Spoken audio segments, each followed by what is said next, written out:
नमस्कार मंडळी. मी नीलाक्षी काळेसालके, संस्थापिका मातृगंध पुणे. मातृगंध पुस्तक मैत्री उपक्रमातील या भागात घेऊन येत आहे ग्रंथाली प्रकाशित मनोज बोरगावकर लिखित नदिष्ट या पुस्तकातील काही भागाचं वाचन आपल्यासाठी करत आहे. आठवडाभर बेभान पाऊस कोसळत होता. घरातून बाहेर पडणेही अशक्य होऊन जावे एवढा पाऊस. टीव्ही चॅनलवरून नदी किनाऱ्याच्या गावांना, वस्त्यांना सतत सतर्कतेचा इशारा दिला जात होता. हजारो लोकांना नदी किनाऱ्यावरून उचलून शाळा, महाविद्यालयात शिफ्ट केले जात होते. गोदावरीच्या उगमापासूनच्या साऱ्या परिसरातच बेफाम पाऊस झाल्याने ती उफाणून वाहत असल्याची दृश्ये चॅनलवर सतत दाखवली जात होती. नदीचा पूर मी यापूर्वीही पाहिला होता, पण घाटाच्या 72 पायऱ्या बुडून जाण्या इतपतच. पण हा फक्त पूर नव्हता, तर गावाचे सारे नामोनिशाण मिटून जाईल की काय अशी भीती घालणारा तो महापूर होता. गेले 4-5 दिवस मी घरातच अस्वस्थ बसून होतो. चॅनलमधून तुकड्याने दिसणारी नदी टीव्हीचा पडदा फाडून घरात शिरते की काय असे वाटत होते. तिचे ते रौद्र रूप डोळ्यात मावत नव्हते. रोज जिच्या अंगाखांद्यावर आपण मोकळा श्वास घेतो, ती अशी उफाणून आली होती की ते रूप पाहून मला घरातल्या घरातच गुदमरत होते. शहराच्या तटबंद्या ओलांडून गोदामाय आता शहरात शिरली होती. नदी किनाऱ्यावरच्या झोपडपट्ट्यात हाहाकार माजला होता. निगुतीनं जमा केलेला संसार आणि घरातलं किडूक मिडूक छपरासहित तिनं वाहून नेलं होतं. आपल्या घाटावर काय परिस्थिती असेल याची कल्पनाच करवत नव्हती. चिंच अख्खी पाण्याखाली बुडाली असेल, मंदिराचा कळसही पाण्यात बुडाला असेल आणि घो घो असा घाबरून टाकणारा आवाज करत ती बेलगाम वाहत असेल. गोदामाय आत गावातही शिरली होती. दिसेल तो अडथळा नेस्तनाबूत करीत होती. ती उगमापासूनच थैथयाट करीत होती. पाऊस अजूनही कोसळत होता, जणू आभाळच फाटले होते. गोदामाय कशालाही आणि कुणालाही जुमानण्याच्या मनस्थितीत नव्हती. साऱ्या परिसराला तिने हादरवून टाकले होते. परिसराला कुशीत घेण्याचा माद्दा असणारी ही गोदामाय परिसराला गिळंकृत करून टाकण्याच्या मनस्थितीत होती जणू. 6व्या दिवशी पावसाचा जोर कमी झाला आणि हळूहळू गावात शिरलेले पाणी ओसरायला लागले. गावाने मोकळा श्वास घेतला, पण अजूनही नदीचे पाणी किनाऱ्याजवळच्या झोपडपट्ट्यांना वेढूनच होते. पाऊस थांबल्याच्या 3ऱ्या दिवशी मी तडक नदीकडे निघालो. मला घाटापासून 1 किलोमीटर अलीकडेच थांबावे लागले, कारण अजून तिथपर्यंत पाणी होते. मी पोलीस स्टेशन जवळ गाडी लावली. ज्यांच्या झोपड्या वाहून गेल्यात, संसार उघड्यावर पडलेत, अशा बाया बापड्या नदीत नाणे टाकत होत्या. वाकून तिच्या पाया पडत होत्या. चुकलं माकलं पदरात घे माय, अशी विनवणीही तिला करीत होत्या. कडोसरीचे उरले सुरले नाणेही अर्पण करण्याची त्यांची ती भावना तशी मनस्वीच म्हणावी लागेल. नदीत नाणे टाकण्याची परंपरा फार जुनी आहे. त्याला तेव्हा तसेही काही सायंटिफिक संदर्भ असावेत. त्या काळी नदीचेच पाणी प्यायले जायचे. ज्या काळातली करन्सी तांब्याची होती, तांब्यामुळे पाणी शुद्ध होण्याची प्रक्रिया अधिक वेगाने होते. त्याचबरोबर ते तांबे आपल्या शरीरात जाणे हे देखील हिताचे असते. कदाचित हे देखील नदीत नाणे टाकण्याच्या परंपरेमागे एक कारण असेल. नंतर तांब्याची नाणी बंद झाली, पण ती प्रथा मात्र चालूच राहिली आजपर्यंत. परंपरेच्या नावाखाली या साऱ्या पार्श्वभूमीवर आपले किडूक मिडूकही वाहून नेणाऱ्या नदीला नाणे टाकणाऱ्या त्या बायकांविषयी माझ्या मनात अपार कणव आली. मी तसाच परत आलो. हे पाणी उतरत घाटापर्यंत जायला अजून एखादा दिवस लागेल. तांब्याची करन्सी केव्हाच बंद होऊ नये वाहत्या राहिलेल्या परंपरेचा विचार करत मी निघालो. नदीच्या या रौद्र रूपाने, सभोवार झालेल्या गदारोळाने मीही थोडा दुखावला गेलो होतो. घाटाचे चित्र कसे असेल हा विचार माझ्या मनात येत होता. घरी आल्यावरही मी बऱ्यापैकी अस्वस्थ होतो. नंतरच्या 2-3 दिवसात पाणी खूपच वेगाने ओसरले. मी घाटावर गेलो. मंदिराच्या घाटाच्या पायऱ्या पूर्ण चिखलाने माखून गेल्या होत्या. आतापर्यंत या नदीत फेकलेले कुडा करकट नदीने सपशेल बाहेर फेकून दिले होते. घाटाच्या वरच्या पायरीवर बसून मी, पुजारी आणि कालूभैया विषण्णपणे नदीकडे पाहत होतो. पुजारी सांगायला लागले, त्या दिवशी पोलिसांची गाडी आली, मंदिर खाली करा म्हणून आम्हाला गाडीत घेऊन गेले. 10-12 घंट्यात तर मंदिर बी पाण्याखाली गेलं होतं. धुव्वाधार आणि वाहत्या पाण्याच्या आवाजानं आदले 2 दिवस मला मंदिरात झोप लागली नव्हती. कालूभैया तर काहीच बोलत नव्हता. नुसता सुन्न होऊन आ वासून नदीकडे बघत होता. एवढ्यात नातवाच्या मोटारसायकलवर बसून दादाराव घाटावर आले. नातू त्यांना सोडून गेला. ते काठीच्या आधाराने आमच्या जवळ आले. खाली वाकून नदीला नमस्कार केला. माय माऊली का कोपली हो, आमच्या चुका आमची पाप पदरात घे, म्हणून अश्रू गाळायला लागले. मी त्यांच्या खांद्यावर हात ठेवला. पुजाऱ्याने त्यांना बसायला खुर्ची आणून दिली आणि आम्ही तिघं घाटाच्या पायऱ्यावर बसलो. मी म्हणालो, दादाराव, नदीचे हे रूप आपल्या आकलनापलीकडचे. केवढा विनाश केला तिने. आठवडाभरात अगदी होत्याचे नव्हते करून टाकले. कालू भैया पहिल्यांदाच बोलला, आपने माँ ये नाम को बट्टा लगाया उसने. दादारावने कालू भैयाकडे चमकून पाहिले, अधिकार वाणीने म्हणाले, ऐसा कभी नहीं बोलते कालू. ये सब उसकी नहीं आदमी की करामत का खामियाजा हम भुगत रहे हैं. त्यानंतर जवळपास तासभर ते कातर आवाजात बोलत होते. एखाद्या तत्वचिंतकाप्रमाणे ते नुसते बोलतच नव्हते, त्यांच्या तोंडून नदीच बोलत होती. नदीला आलेला महापूर म्हणजे तिची भडास आहे. वर्षानुवर्षापासून साठवून राहिलेली माणसांची पापं तिने तरी किती दिवस साठवून ठेवावीत. अजीर्ण झाली असतील तिलाही ती. काय काय खेळ नाही करत आपण तिच्या आयुष्याशी.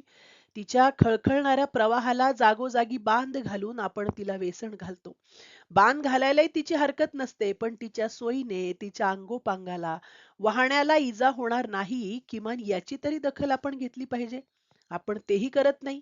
तिच्या पाण्याचा आपण व्यापार करतो. शतकानुशतकांपासून जे पाणी ती मोफत उधळत गेली, त्याच पाण्याचा माणसांनी बाजार मांडला. या पाण्याच्या वाटपासाठी राज्या-राज्यात तंटे-वखेडे लागले. तिचा जराही विचार न करता ते पाणी आपण ओरबाडून घेतले. वाहण्यावर अपार विश्वास असणारी ही गोदामाय, या गोदामायला जागोजागी बंधाऱ्याचे लगाम घातले गेले. ती हिरमुसली झाली.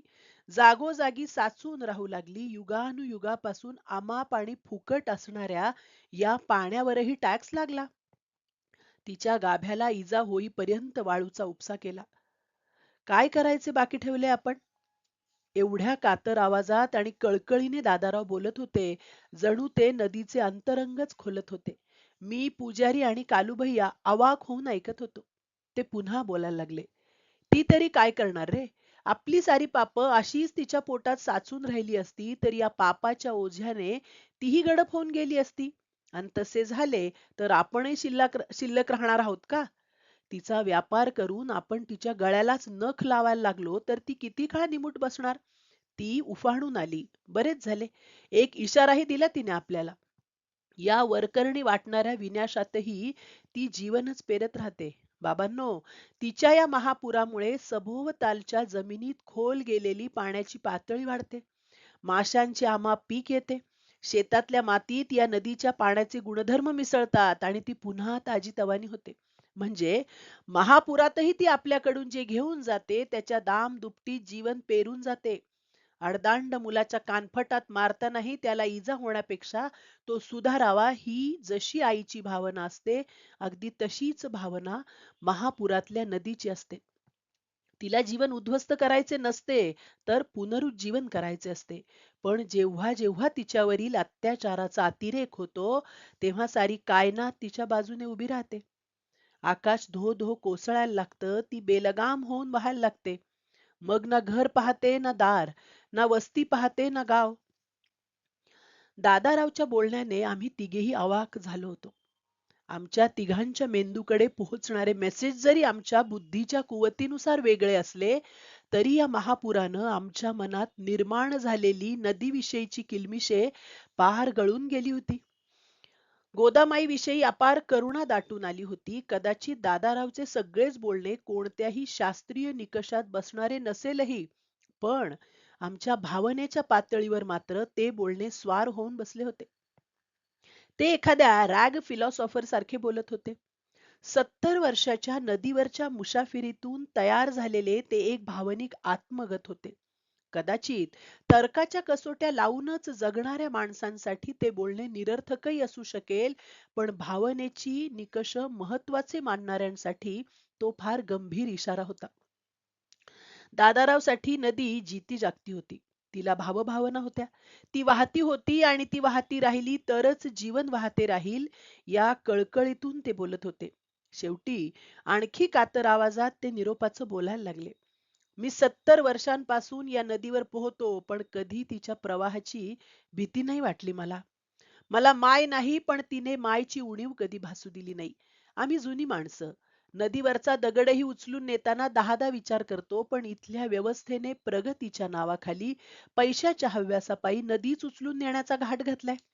विकासाच्या नावाखाली आपण सारेच पुसून टाकायला निघालो, पण एक विसरून गेलो, की या गदारोळात आपणही या पृथ्वीवरून कायमचे पुसल्या जाऊ.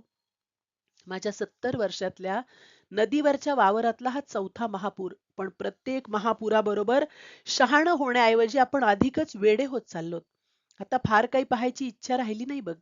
आम्ही जुनी झालेली माणसं, पिकल्या पानागत कधीही गळून पडणार. जे वाटलं ते बोलून गेलो. ते विषण्ण मनस्थितीत उठले. त्यांनी पुन्हा एकदा गहिवरून नदीला नमस्कार केला. काठी टेकत टेकत निघाले. त्यांना ना आमचा निरोप घेण्याचे भान होते, ना नातवाची वाट पाहण्याचे. महापुराच्या अटॅक बरोबरच त्या दिवशीच्या दादारावच्या बोलण्याचा अटॅक सोबत घेऊन मी पुन्हा नदीवर आलो. मध्ये एकदा मोठा पाऊस पडून गेल्याने घाटाच्या पायऱ्या स्वच्छ धुवून निघाल्या होत्या. घाटाच्या त्या 72 पायऱ्या उतरताना मला जाणवत होते, की या प्रत्येक पायरीला नदीचे पाणी स्पर्शून गेले. माणसे एक एक पायरी खाली उतरायला लागली, की नदी ही एक एक पायरी चढून वर येत असेल. महापुरामुळे माझ्या मनात निर्माण झालेली किलमिशे दादारावच्या त्या दिवशीच्या बोलण्याने पार धुवून गेली होती. नदी स्वतःच्या अस्तित्वासाठी नाही, तर माणसाच्या अस्तित्वासाठी झगडते हे ध्यानात आले. दादाराव म्हणतात त्याप्रमाणे खरेच सगळा सत्यानाश झाला तर? फार लांबचा विचार करतोय का आपण? का फार जवळ आले हे सारं? हे सारे विचार सोबतीला घेऊन मी किनाऱ्यावर बसलो होतो. नदी आळोखे पिळोखे देत वाहत होती. महापुरानंतरच्या एका मोठ्या ट्रॅजिक ड्राम्यानंतरचा तो कॅथार्सिस जणू चालू असावा. दादाराव किंवा बामणवाडच्या ताताशी नदी खरोखरच गुज करीत असेल का? का या निसर्गाशी तेवढे तादात्म्य पावले म्हणजे बोलायची गरजच पडत नसेल? मूकपणे सारे उमजत असेल एकमेकांना. आपणही एकदा भर पावसात नदीवर एकटे असताना फार थोड्या काळासाठी का होईना या अलौकिकाचा स्पर्श झाल्यागत वाटले होते. पण लगेच त्या खेकड्यांनी आपल्याला लौकिकात आणले. मी नदीत उतरलो, एक नवीनच नदी मला स्पर्शत असल्यासारखे वाटले. आज पोहताना खूप हळुवारपणे पोहत होतो. महापुरानंतर नदीही आपल्याला सेटल करीत होती आणि मी स्वतःला सेटल करीत होतो. पोहून झाल्यावर परतताना नदी मला जिती जागती वाटत होती. आज माझ्याजवळ नाणे असते तर मी नक्कीच ते नदीत टाकले असते. कुठल्याही अंधश्रद्धेपायी नाही, तर युगानुयुगापासून ती देत असलेल्या अनगिनत सौगातीची इवलीशी परतफेड म्हणून. वेगळ्या अर्थाने का होईना, नदीशी ही आपली लेनदेन चालूच राहिली पाहिजे, किमान आपल्या अस्तित्वासाठी तरी. दादारावने त्या दिवशी नदीच्या दिसण्यापलीकडे असलेल्या असण्याचा करून दिलेला अहसास सोबतीला घेऊन मंदिराच्या घाटाकडे निघालो. तर या सुंदर अशा नदिष्ट पुस्तकातील भाग तुमच्यापर्यंत आणलेला आहे. बाकी जसे छंदिष्ट, गप्पिष्ट तसं नदिष्ट जाणून घ्यायचं असेल तर हे पुस्तक नक्की वाचा. भेटूया पुढल्या भागात पुढल्या पुस्तकासह. धन्यवाद.